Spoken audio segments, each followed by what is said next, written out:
आयक नहीं समझ कर चल तो जाए कोई ना कोई। आज की वीडियो में हम बात करेंगे 90 के दशक की एक बुलंद आवाज विनोद राठौड़ की। किशोर दा के गुजरने के बाद बॉलीवुड में ऐसे गिने चुने ही गायक हुए जिन्होंने उनकी गायकी के नक्शे कदम पर चलते हुए बॉलीवुड में अपना एक खास मुकाम बनाया।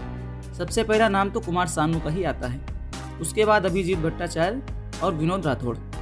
वैसे तो विनोद ने 90 के दशक के ज़्यादातर अभिनेताओं को अपनी आवाज़ दी, लेकिन सबसे ज़्यादा जिनके ऊपर इनकी आवाज़ जची वो है संजय दत्त। चाहे वो 1993 की खलनायक हो या फिर 2003 की मुन्ना भाई MBBS, विनोद राठौड़ और संजय दत्त के कॉम्बिनेशन ने हमेशा ही तहलका मचाया। मुन्ना भाई टूटा है तो संजय दत्त के अलावा शाहरुख खान और गोविंदा के करियर के लिए भी इनकी आवाज़ कारगर साबित हुई।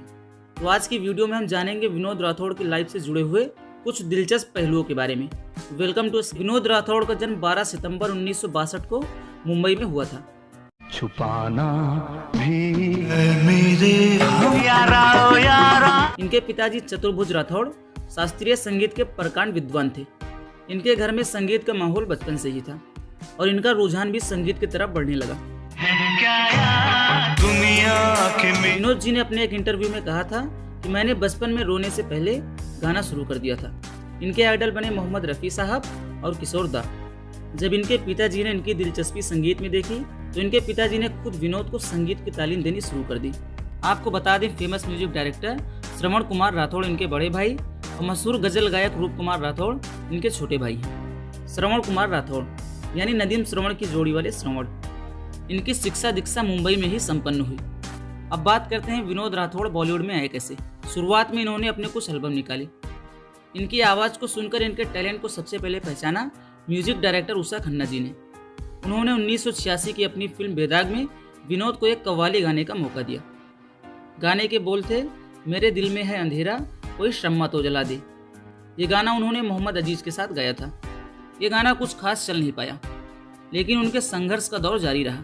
2 साल बाद इन्हें फिर मौका मिला 1988 की मल्टी स्टारर फिल्म विजय में, जिसमें इन्होंने सुरेश वाडकर और लता जी के साथ एक गाना गाया था।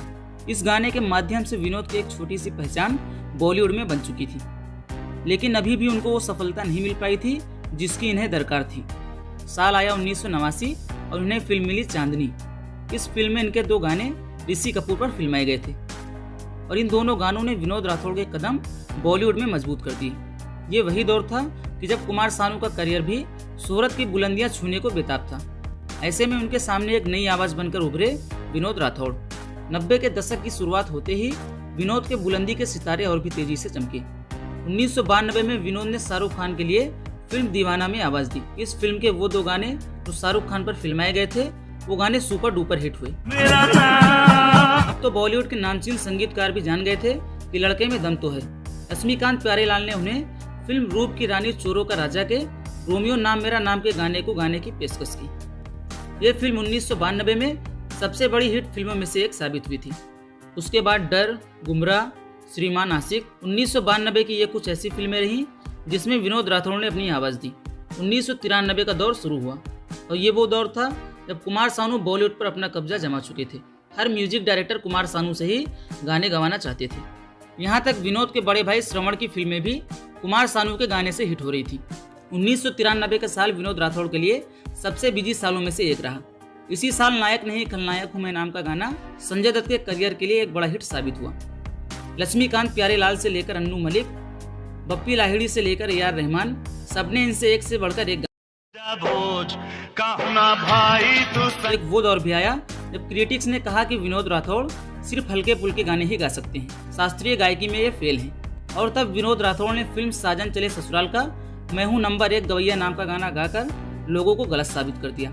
इस गाने में इनके शास्त्रीय संगीत की झलक देखने को मिलती है, जो तालीम विनोद ने अपने पिताजी से सीखी थी। फिल्मों में ही नहीं बल्कि टेलीविजन की दुनिया में भी इनकी आवाज़ खूब गूंजी। शक्तिमान, आरमान, आकाश गंगा समेत और भी कई धारावाहिकों के टाइटल सॉन्ग विनोद राठौड़ की आवाज़ में खूब पसंद किए गए। फिल्म मुन्ना भाई MBBS के गाने के माध्यम से ये एक बार फिर संजय दत्त की आवाज़ बने। इनके सिंगिंग का जादू साल 2000 के आसपास तक बरकरार रहा, लेकिन कहते हैं ना, उगा हुआ सूरज डूबता भी है, नए लोग आते रहते हैं पुराने लोगों की जगह लेने। 2005 के बाद विनोद राठौड़ का करियर भी ढलान पर आया। लेकिन जो बेहतरीन नगमे विनोद जी ने हमें दिए हैं वो हम भूल नहीं सकते। तुम हम पे मरते हो। हिंदी में ही नहीं बल्कि विनोद राठौड़ ने नेपाली, अंग्रेजी, गुजराती, मराठी, सिंधी, पंजाबी, बंगाली, उड़िया, तमिल, कन्नड़, तेलुगु, राजस्थानी, भोजपुरी और फारसी जैसी अलग अलग लैंग्वेजेस में 3,500 से ज़्यादा के गाने गाए हैं। चाहत न पैदल से जा रहा। सोर्सेस से तो ये भी पता चला कि दीवाना फिल्म के शूटिंग के टाइम शाहरुख और ऋषि कपूर एक दूसरे से लड़ जाते थे ताकि उन्हें विनोद की आवाज़ मिले। विनोद राठौड़ को 1993 में फिल्म दीवाना के ऐसी दीवानगी नाम के गाने के लिए और 1994 में फिल्म खलनायक के नायक नहीं खलनायक हूं मैं नाम के गाने के लिए बेस्ट मेल प्लेबैक सिंगर के फिल्म फेयर अवार्ड में नॉमिनेशन मिला था। विनोद राठौड़ स्टेज परफॉर्मेंस के माध्यम से आज भी अपने ऑडियंस को रोमांचित करते रहते हैं। यकीनन भारतीय सिनेमा के इतिहास में विनोद राठौड़ का नाम हमेशा ही गर्व से लिया जाएगा। फिर जल्द ही मुलाकात होगी एक नई वीडियो में एक नई कहानी के साथ।